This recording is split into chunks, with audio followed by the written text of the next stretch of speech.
The morning sun filtered gently through the tall windows of Jefferson High School, where students buzzed about the hallways, juggling books and laughter before the bell rang. Among them was Mr. Carter, the school's janitor. He was a quiet man in his late 40s, with worn work boots, a gentle smile, and eyes that carried the weight of stories untold. To many students, he was invisible, just another figure pushing a broom or fixing a light. But to those who noticed, Mr. Carter radiated a calm dignity, as though he carried something deeper within.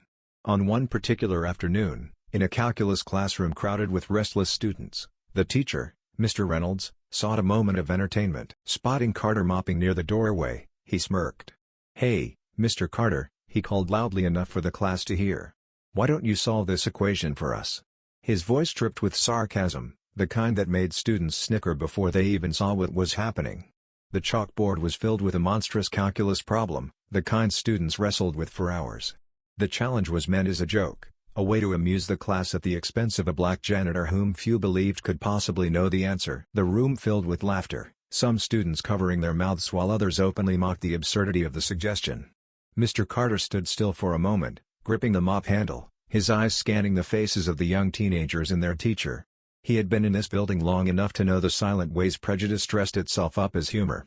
Many expected him to chuckle awkwardly, to wave off the invitation and retreat back into the shadows of the hallway. But instead, Carter slowly walked forward, setting the mop against the wall.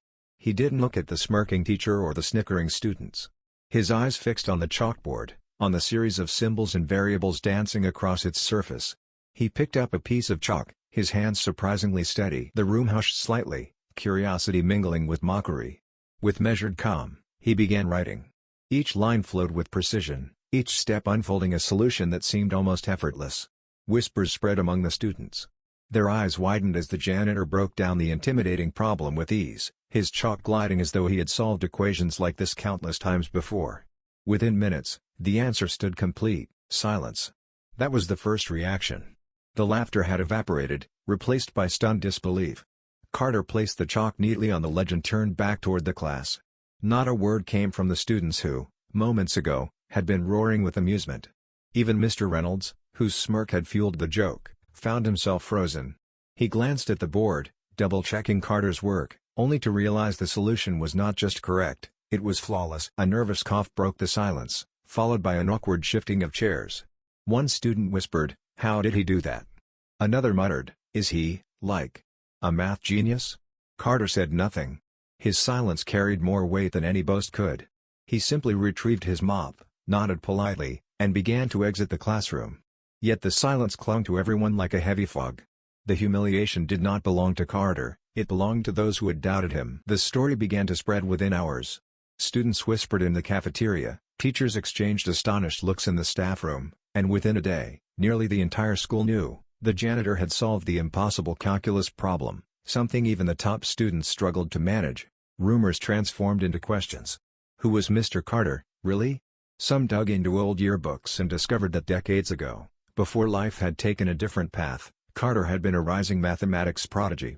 He had earned scholarships, published work as a student, and was once on track to become a professor. But life, as it often does, had been unkind.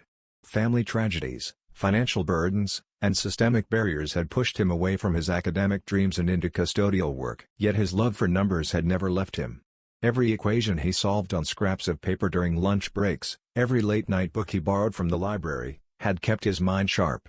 When the principal called him into the office, Carter feared trouble.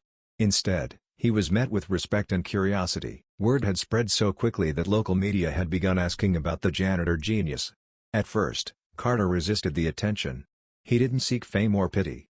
But when students began approaching him in hallways, asking if he could help them understand math, something stirred inside him.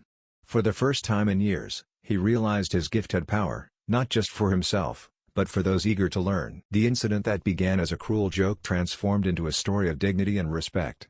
Carter started tutoring students after school, drawing crowds who admired not just his brilliance but his humility. The same classroom where he had once been mocked now became a place where students listened to him with admiration.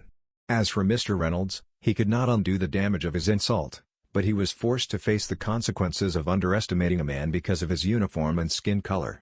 Carter's presence reminded everyone of a truth too often ignored: talent, intelligence, and worth are not defined by job titles or appearances. Weeks later, at a school assembly, the principal publicly acknowledged Carter, praising his resilience and contributions.